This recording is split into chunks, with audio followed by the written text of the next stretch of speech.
முல்லை பெரியாறு குறித்து கேரள அரசியல்வாதிகள் சமூக வலைதளங்களில் தவறான கருத்துக்களை பரப்பி வருவதை மத்திய மாநில அரசுகள் வேடிக்கை பார்க்கலாமா என அதிமுக முன்னாள் அமைச்சர் RB உதயகுமார் கேள்வி எழுப்பியுள்ளார்.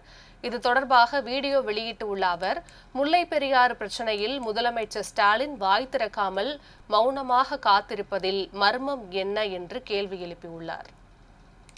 152 அடி நீர்மட்டம் உள்ள இந்த அணை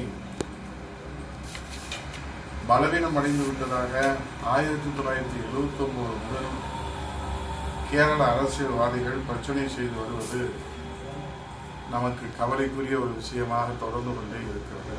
இன்று கேரள மக்களிடத்தில் ஒரு தவறான செய்தியை பரப்பி, அச்சத்தை பரப்பி, பதட்டத்தை உண்டாக்கி, 2 மாநில மக்களிடத்தில் இருக்கிற சகோதர உறவை கேள்விக்குறியாக்குகின்ற வகையில சமூக வலைதளங்களிலே செய்திகள் வெளியிட்டுக் கொண்டே இருப்பதை மத்திய அரசு, மாநில அரசு இரண்டும் வேடிக்கை பார்ப்பது தமிழக மக்களின் எதிர்காலத்திற்கு இந்த நட்புறவில, இந்த சகோதர உறவில ஒரு இடைவெளி ஏற்படக்கூடிய ஒரு சூழ்நிலையை நாம் அச்சத்தோடு பார்க்கிறோம்.